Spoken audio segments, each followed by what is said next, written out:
Hey everyone, Geophysicist Stefan Burns here. We just had a very bright fireball streak across the night sky in the United States on the 14th of June at 10:26 Central Daylight Time, seen across 18 states, ranging all the way from Texas to the south to Indiana to the north. And this flew effectively right over the Mississippi River and also the new Madrid Fault system.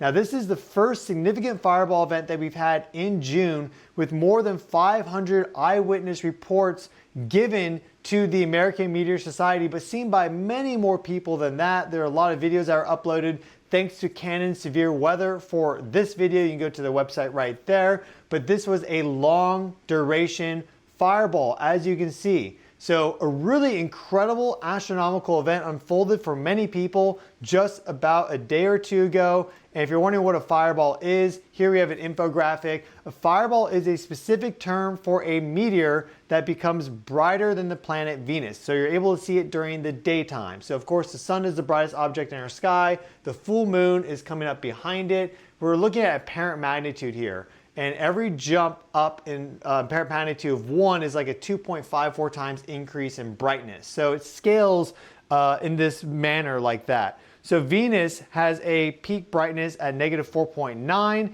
and a typical daylight fireball will be -7. This one, according to NASA, was 16 times brighter than the planet Venus at its greatest. We can look at the map location for this right here.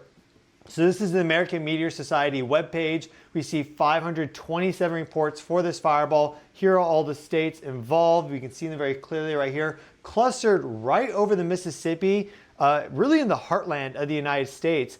And we see the trajectory arrow here. We'll also see on the NASA webpage a little bit more clearly, but a very long-lived, long-duration fireball, which is interesting. Tons of videos have been uploaded. I'll put this link in the video description so you can watch these.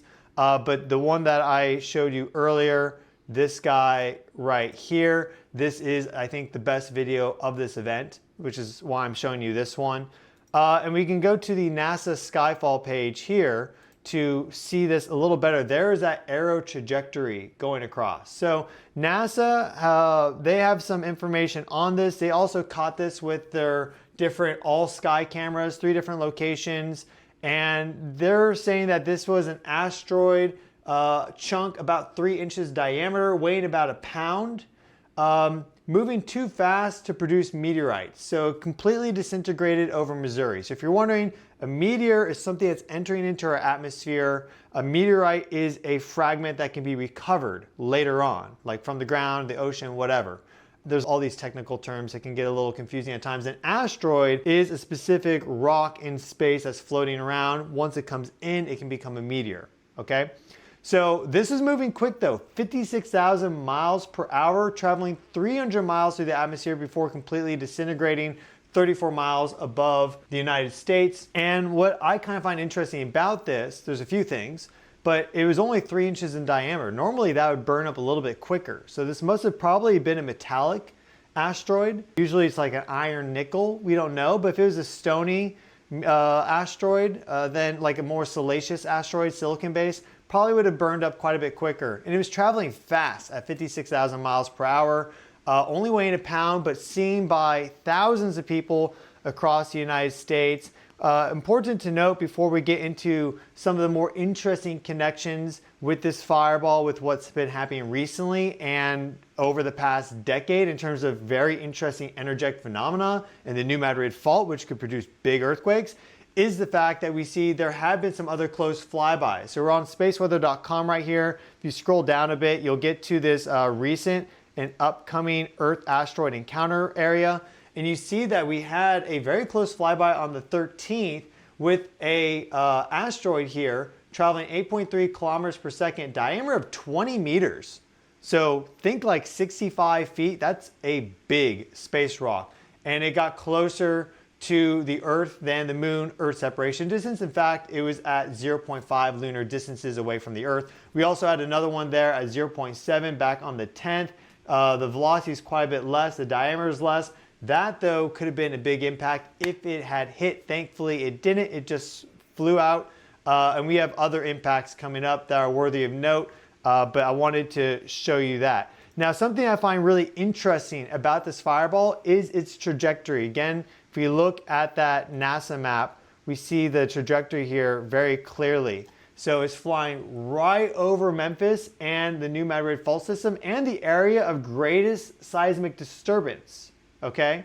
So I'm not saying that this is connected to that other than just the location, right? I'm not saying this is an omen portending, imminent catastrophe with New Madrid, but at a minimum, it's a little bit of a reminder of the fact that these things exist, like New Madrid exists and can have big earthquakes.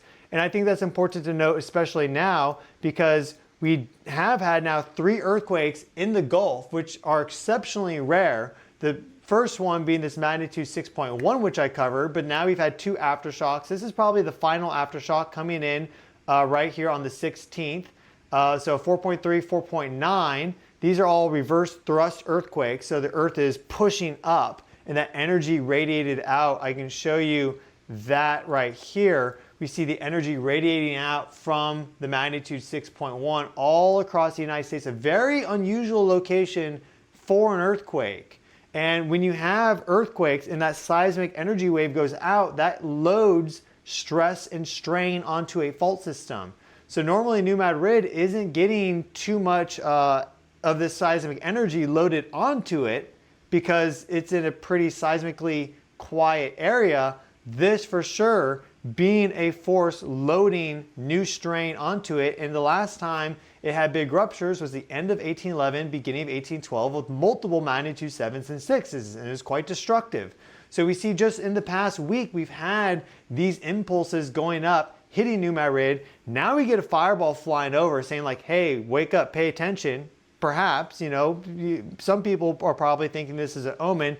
You can make up your own mind. But in addition to that, we also have had some eclipses crossing over this area, and some of you I'm sure are aware of that. So here we see an eclipse map for 2023 and 2024. We see our total solar eclipse here in 2024. We also had an annular solar eclipse in 2023. They cross over Texas. Now a total solar eclipse is where you get complete totality and the sun is completely blocked out and everything goes dark for the duration of totality, which can be like 2, 3, 4 minutes. 4 minutes would be a long one.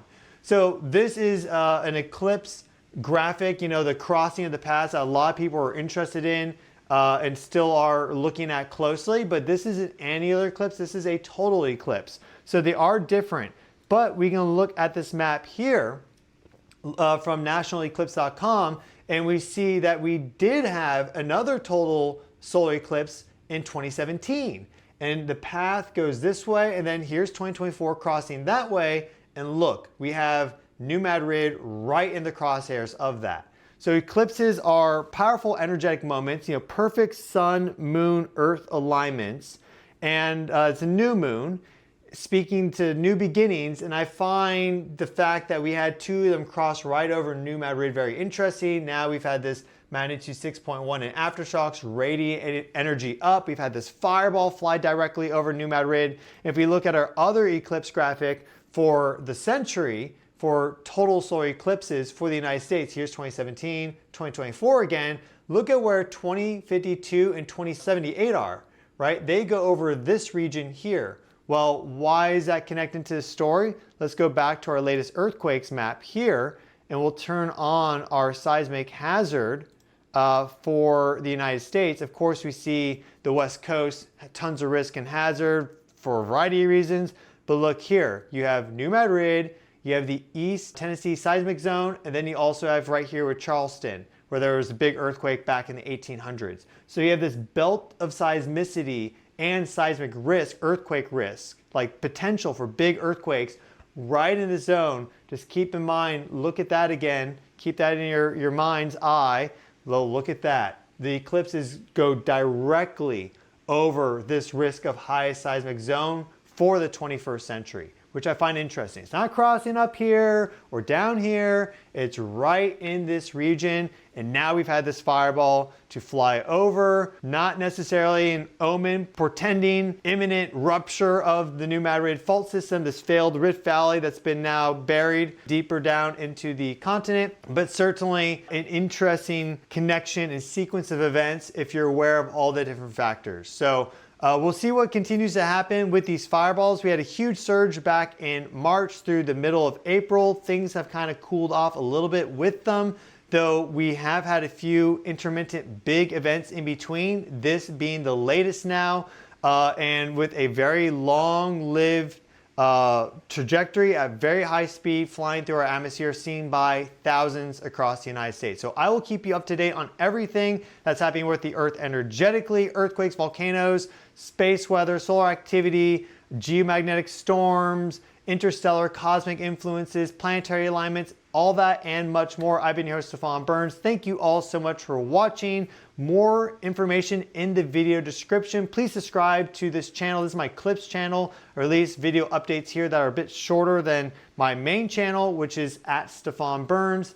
Thank you all. Wishing you all well. Have a great day, and I'll see you all in the next video.